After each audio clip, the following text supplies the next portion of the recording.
resume in interviews. So I think it's definitely a valuable skill that everyone can learn from today that I'd be really happy for her to share. So I'm going to pass the floor on to her. Thank you, Jackie. Yeah, so a little bit about me is that I graduated Baruch. As you could see here, I got a BBA in IO psychology, which is industrial organizational psychology. Pretty much kind of a human resource objective, really, but really kind of delves into corporate in the workplace, really, and how to manage and lead organizations, whether that, be kind of executive teams, overall HR, basically really streamlining the corporate field and how to improve and manage businesses. And then a minor in economics. I actually started my career in finance and I hated that. I realized I was a lot more people facing and I did not like to be behind a screen too much. Dealing with accounting and bookkeeping. I did a lot of bookkeeping for QuickBooks and kind of reconciliation for different companies, managing their finances. I didn't like that very much. And so I actually started off as a finance assistant. I worked for a small startup on Wall Street and I helped kind of manage their books. Quickly learned that wasn't for me and set the sights to go ahead and apply to a different assistant position, more of like a finance company admin assistant. And I started off in a company called Kimi, actually, which was a startup. They were on Shark Tank. And I don't know if you guys saw them, but if you see them in like Bed Bath & Beyond, sometimes Rite Aids have them, but you could basically copy your keys. And I started there and I really started from finance, and then they needed someone on the HR team to help with recruiting, but really starting the minute things of kind of organizing events, making sure supplies are in order, really an admin assistant. And then it led into, oh, well, can you help write a resume? Can you do research about that? So I really, so to speak, learned on the fly. And from more into that, I thought, hey, I really like this. I really like HR. Let me stick with this. And I declared my major at the same time I was going into Baruch. And I started working full time, actually starting my freshman year of college.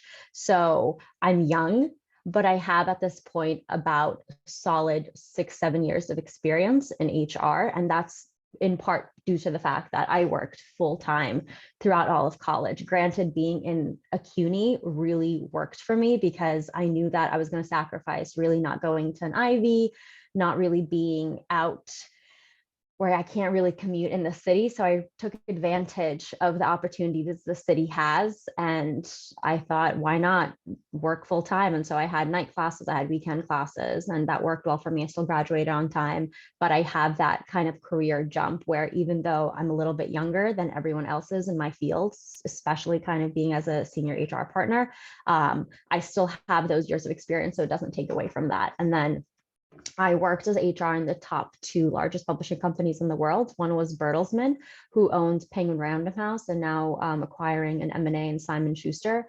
And then now I'm currently working as a senior business partner in Scholastic.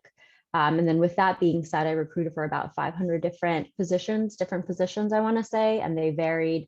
I hired data scientists, marketing assistants, admin assistants, and then I hired a VP of finance, a publisher, an editor. It really varied from like your top of the mill kind of VPs and corporate roles to something a little bit more entry level, like admin assistants.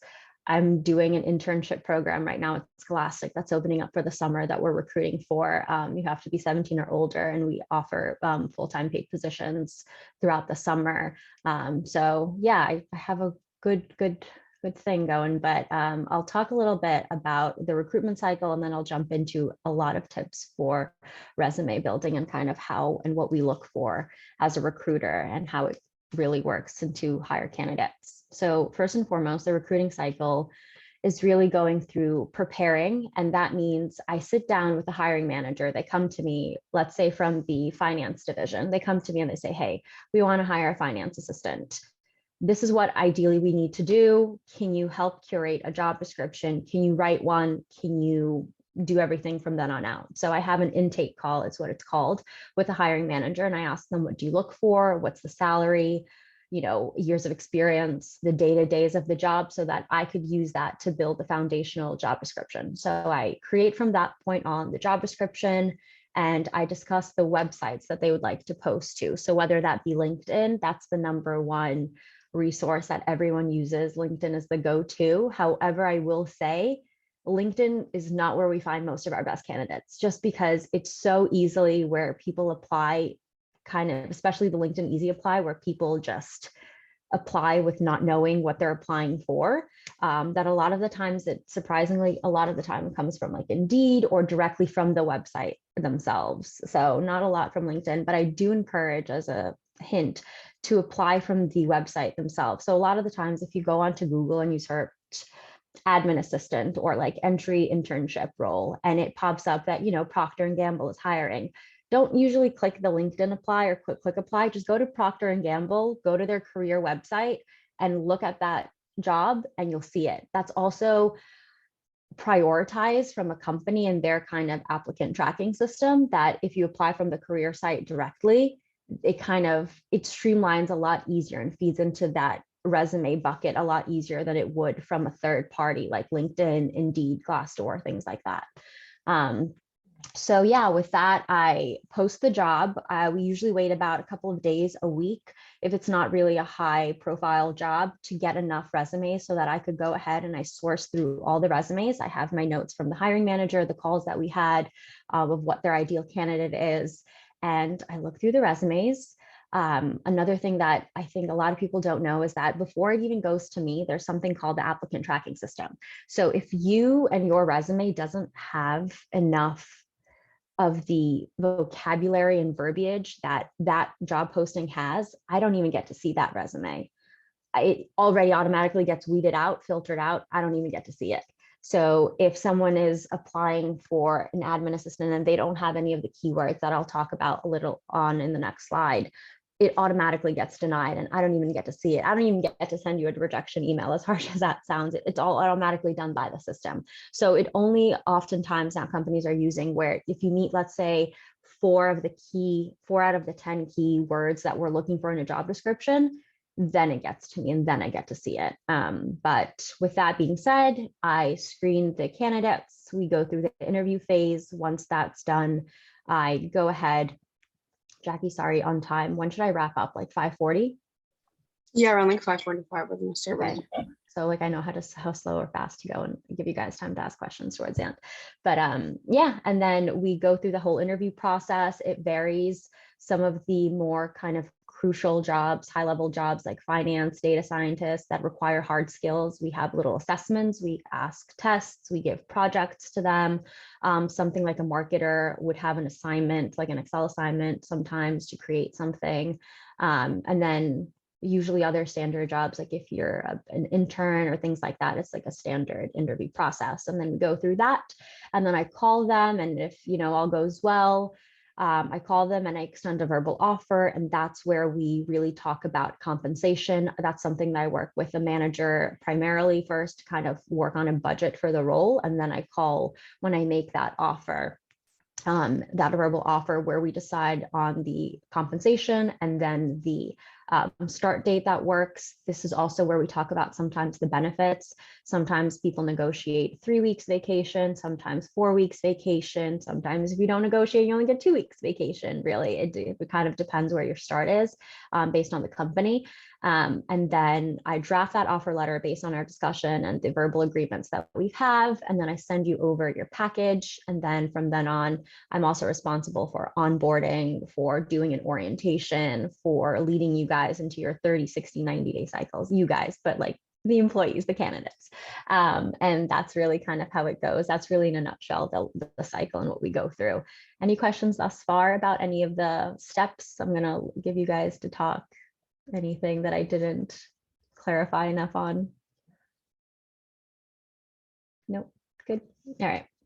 Awesome. So I'll be moving on. So these are a couple of resume fast tips that I pulled out and I briefly mentioned in the conversation before. So what recruiters really look for in a resume, and this isn't your typical like, how do I make my resume stand out in Google? This is a little bit more particular to recruiters and something that you might not find in Google. So I hope it could be useful to you. The first thing, as I mentioned, is keywords. So look at a job description that you're applying for and cater your personal resume to that. I know some of the times, especially when you're applying to so many jobs, you're not going to have the time to sit there and say, okay, well, Scholastic is looking for someone who has 3 years of experience who could do Excel, this, and you're not going to edit it. But if you really do take the time and look at a job description, look at the keywords that are in the requirements and the actual description blurb of that role and include it in your job description. As a recruiter, we go through so many. I post a job and then in 3 days, I have about 230 applicants. After that applicant tracking system kind of weeded them out, I have about 230 applicants to look for. So I'm not going to be sitting there, as harsh as it sounds, looking through and reading every little line. I already know that job description and what those keywords are. So I'm going to look for that in the resume and kind of really quickly scan and screen that. So if you can look for those keywords and add that on, that really helps with me looking at it and saying, oh, okay, so we're looking for a finance assistant, who has Excel, pivot tables, communication, has experience with like leading teams, managing. I look for that, like leading, managing, finance, Excel. And if I see it, that's kind of my maybe pile. So you're already in that little bucket and I don't flat out reject you or pass up on the candidate. A second thing, and I'll go through a little bit examples a little bit more. The second thing is to be specific. A lot of the times, and I know that it's easier to just be really objective, especially when you guys start your careers, you're probably going to have a lot more objective resumes, but as you progress in your career, try to be a little bit more specific. So instead of, in my case, I helped support a company, its employees. What does that mean? I supported over 1,500 employees. And under Bertelsmann, there was 18 different subsidiaries companies. So just those numbers make your resume stand out. If you improved, if you're in, again, if the example that I'm using, if you're a finance assistant, and you kind of improved and saved the company money, how much did you save them? Write those down. And something I told Jackie as well, and I'll tell you that in your jobs, if you have little accomplishments, write them down, create a Google Docs sheet, write it down, because then when you're going to go back and write your resume, you're going to sit there and say, what did I do? But in reality, you've done so much day to day, but you forget it. So have a Google sheet, write it down, and use those particular specific things to make yourself stand out, that as a recruiter, I know what that means. It's not like a fluff sentence, and I'll show that to you a little bit later, but be specific. Really quick, I just wanted to interject. I had a question. I wanted to just, based on what you said about the keywords and being specific, would you say then with that, I feel like I kind of know the answer to this, but for everyone else, would you say that then you should curate each resume to the position that you're applying for? Because I know I have some friends that they create one general resume and they're like, oh, I'm done with my resume. And I asked them for what, and they just said, oh, it's just a resume, which I think is good to have. But then would you say it's better than to utilize the keywords from a job description and to write all those specific bullet points for that specific position? Would you say that would increase your chances of? It always ups your chances 100%. Ask any recruiter, it'll always up your chances. Yes, a generic resume, and don't get me wrong, in the beginning when I was applying for jobs, I would just do a generic one for all kind of resume, excuse me. But yeah, being a little bit more personal really helps. Yeah, Sydney? My question's a little unrelated, but it is at the tip of my head and is related to your work. How much does social media presence play a role into what recruiters see and jobs you're applying to? I know a lot of us parents are saying oh, your footprint on social media is forever. Yeah. Jobs are going to look you up, but from your perspective, how much does that really play into it? The thing that we look up the most is LinkedIn. And that's what I look in. I have a specific profile called LinkedIn Recruiter. So I get to see, even if you filtered out oh, don't show this job, don't show my profile picture, I could still see it from a LinkedIn Recruiter standpoint. But I don't go digging into your Instagrams, your Facebooks, your Snapchats, unless it's a job that focuses on it.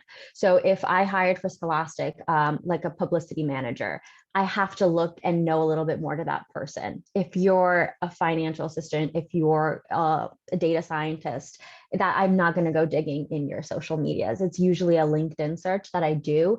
And that's kind of more so for me to sometimes get an understanding of your background. Does it match with your resume? Because sometimes you'd be surprised, your resume does not match what people say on LinkedIn. So I'm kind of like, which one do you do? Do you have 8 years experience, 2 years experience? What is it? But that's really all it is. So I wouldn't say social media plays too much a role. LinkedIn does, but Instagram, we don't have like a special wand that's, like if your LinkedIn is private, we're not going to be able to hack it or go and look through your photos. That's also, no one really cares, to be honest with you. LinkedIn is the main one, unless again, you're doing something that's specific to social media. Like I helped do a resume for one of my colleagues who was one of my friends rather, who was going into design and photography. And for him, he needs his social media. So he added his LinkedIn, his Facebook, because he's a photographer. So he's going to show all his work, his GitHub, all those. But yeah, that's a great question. It's not that scary that parents make it sound. I know that's not might be what you want to hear, but really, like, we don't hack into your LinkedIn or Facebook and say, oh, she was in a bikini in Bermuda or something. Not good. We don't really care about that. The resume is really where it stands out. And then as I was saying, lastly is organize your information from most important to least important, really. I have and I'll show you a resume, and these are all going to be actual facts and resumes that I've worked on, by the way, because a lot of people end up sending me their resumes, Jackie being one of them.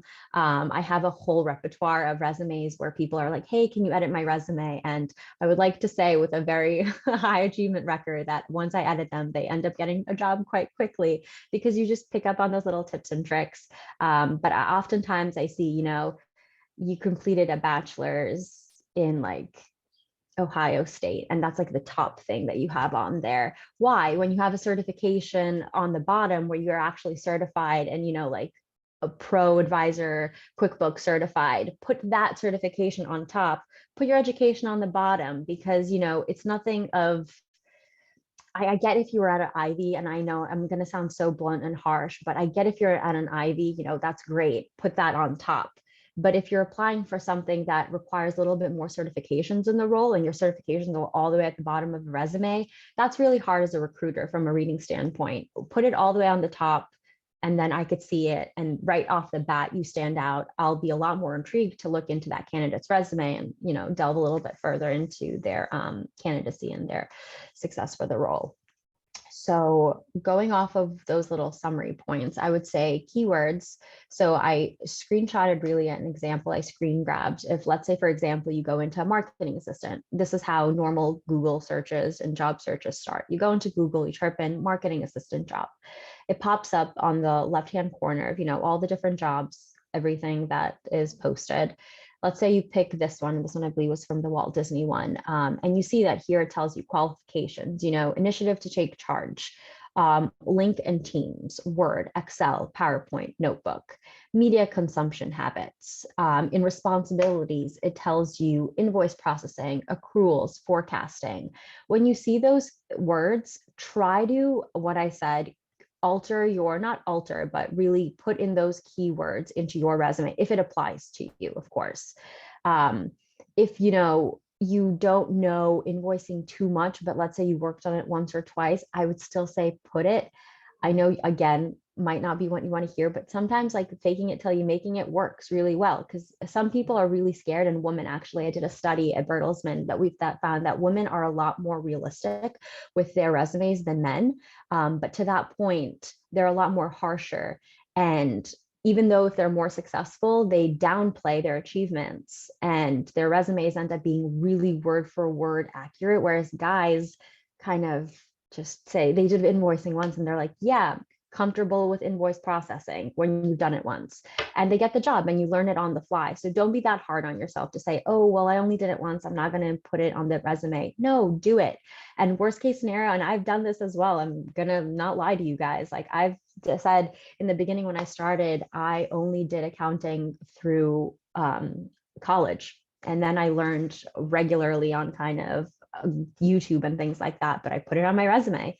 And when he asked me about it, the interviewer, and I was like, yeah, I'm comfortable with it. And then when push came to shove, I did a little bit more research. I already had the foundational knowledge. I did a little bit more research, and then I, thrived in it, and I managed to do it. And so I kind of lied in the beginning. I probably exaggerated, but I picked up on it. So if you can use those keywords, I would do it as well. Don't knock yourself off with it by saying, oh, well, I only know it a little bit. Put it, and then get ready for the interview, and then it'll work itself out. But yeah, in this case, pick up on keywords like you see here and go through the different ones that you're applying to.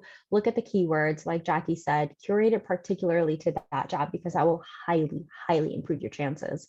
Because again, as a recruiter, when I go through 300 plus resumes, I'm not going to be sitting there going, and I one day like helped with the filing, or like I was an assistant to this legal person. Go with the high level keywords. That really helps. The other thing is, and this is a resume from a friend that I did, is to be particular and be specific. So before, what she had was help students with behavior issues and create a safe environment. To me, reading that as a recruiter, what does that mean? What did you do to create a safer environment? That could be so broad. Were you like the nanny? Did you write policies and procedures? What does that mean?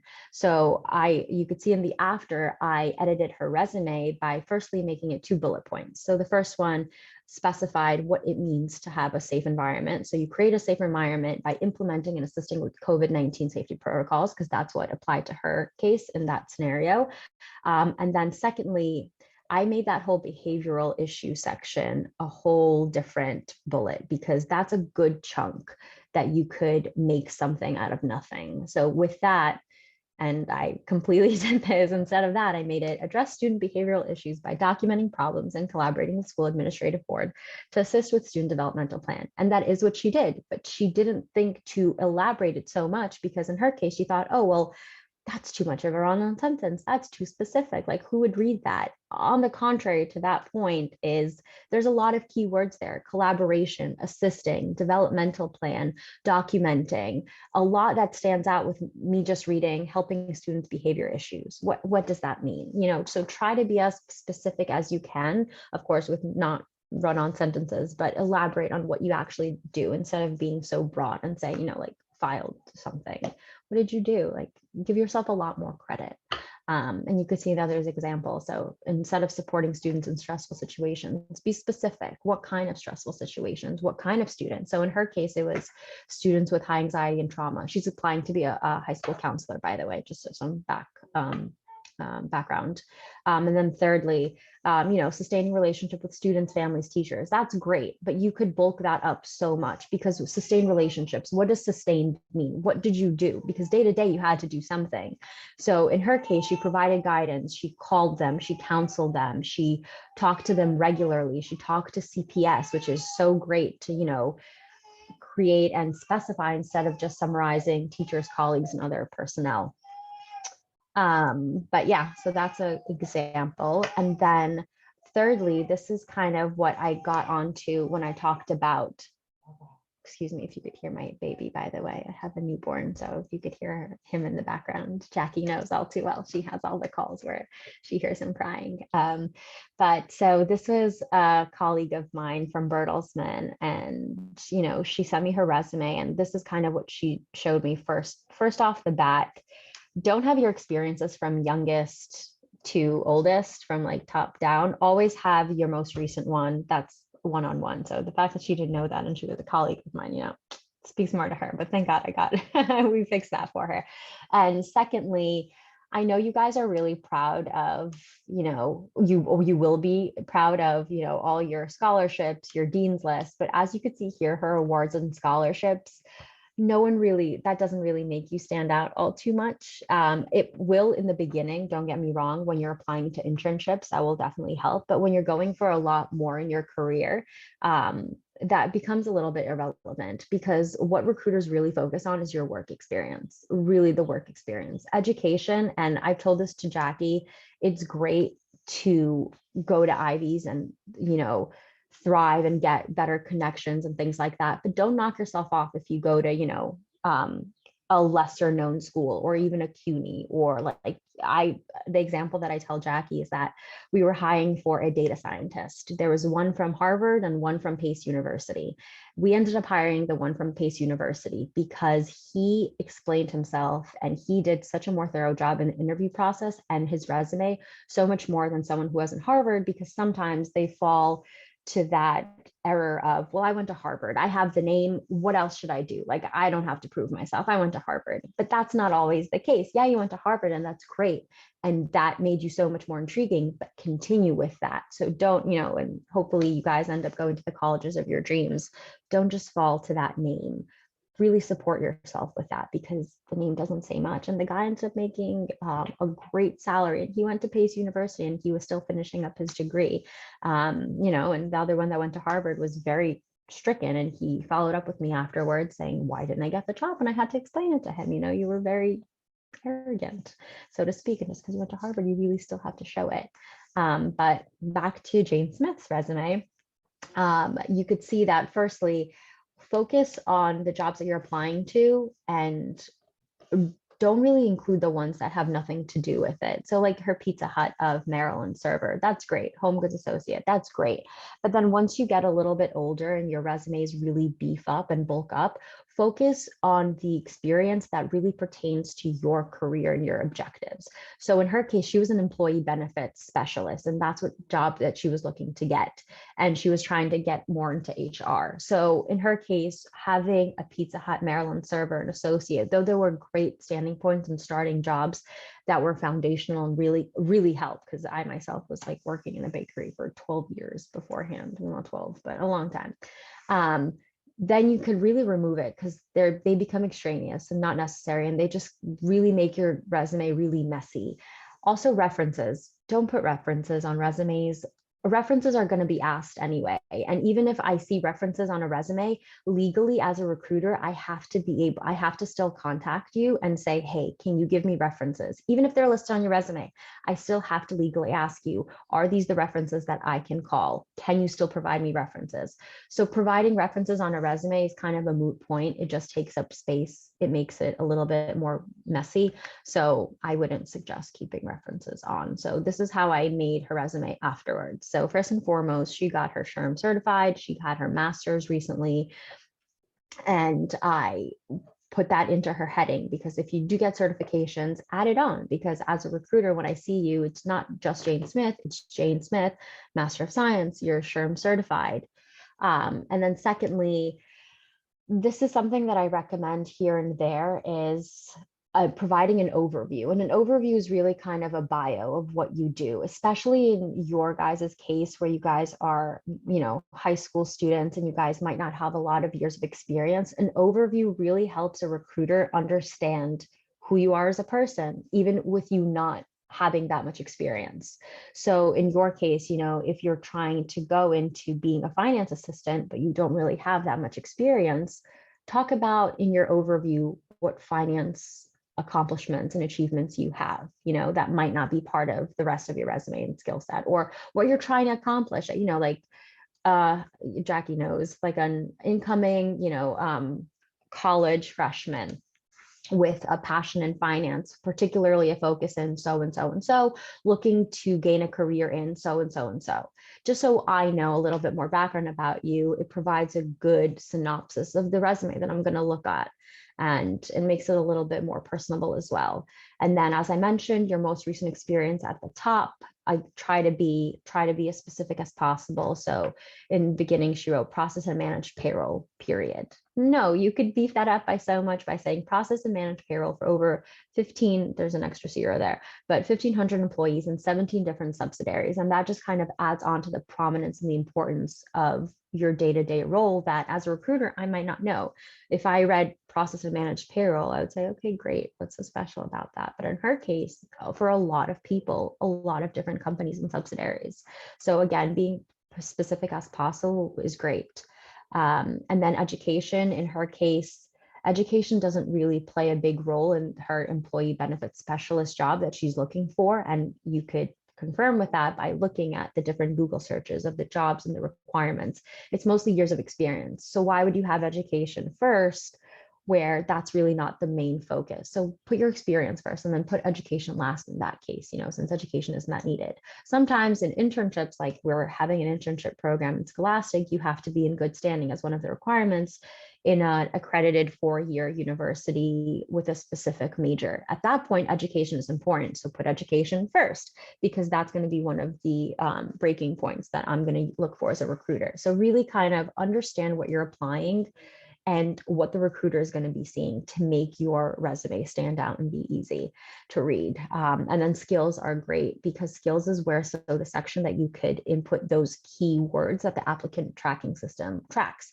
So if I mentioned before, the job had Linux and Excel and invoice experience, skills would be a great place to input that. If you don't want to just redo your whole resume, skills would be a great place to put those words in so that the applicant tracking system picks up on you, and then it spits out to the actual recruiter who could see your resume. Then you could put, like everything that you're excel in, experience with invoicing. If you don't, want to make a separate bullet point in your experience section, skills is a great kind of pass to include all of that. And then lastly, Jackie, I'm going to bother you again. How much do I have on time? Like 10 minutes, 9 minutes? Yeah, like 10. Yeah, that works well. So helpful tips is, if a lot of the times, and I hear this, that you have to keep your resume to a page. Yeah, but you really don't if it means cutting out your experience for the sake of it. But if you do want to keep it to a page, a helpful tip is to just go into the margin section in your Microsoft Word and change that. Usually the margins are like 1 inch, change it to 0.5. And a lot of the times I do 0.25, because if you have like 2 more paragraphs on that second page, then I get it. Make it 1 page, and margins really help with that. So if you toggle with the margins, that really helps make it a very nice, crisp resume. Secondly, a helpful tip is interview timing is very important. Sometimes you may not think it is, but it really is, because first come, first serve. So if I see a resume, if I am trying to schedule an interview with you and I'm saying, hey, do you have Monday, Tuesday, Wednesday, Thursday, when are you available? Try to go for that Monday, Tuesday date, because the sooner that you could interview, the sooner I get my notes from that, and I could pass you on to a hiring manager, and the hiring manager sees it. He says, yes, that's great. And you are already that one step further in the recruitment process. Whereas if you're already a Thursday candidate, I already have 5 resumes that I've already sent to the hiring manager that interviewed for Monday and Tuesday. So at that point, oftentimes we have the hiring managers, or I myself as a recruiter, say, that could be for the second batch at this point. It could have been a great interview, but I already have 5 candidates that I sent to the hiring manager to look and have interviews with. That's a first batch. I can't overwhelm them. So at that point, you're kind of left a little bit in limbo. And then sometimes that first batch, there's already a great candidate that ends up getting hired. And even though your interview was superb and you were a great candidate, they had their interview first. And that kind of timing really helped bump them up a little bit quicker in that recruitment cycle. So if you do have the ability to schedule an interview earlier in whatever is presented to you in the time slots, definitely take up on that. Thirdly is do research on the company you're applying for. You'd be surprised how many times I always ask the same question sometimes, and I can pick up the vibe of the interview and how it's going and who actually knows what they're applying for, or who just automatically applies to jobs without actually reading to them. And that's fine. Apply to all the jobs without reading to them. Just, the more the merrier. But also when you do land an interview, do research, because I'm definitely going to ask you a question of, can you tell me a little bit about what you know about the company and what interests you? And do you have any questions in our company culture, our standing, our objectives? And when someone says, no, I have no questions, that to me is, no, I think you just didn't read. And it's always helpful to have at least one question.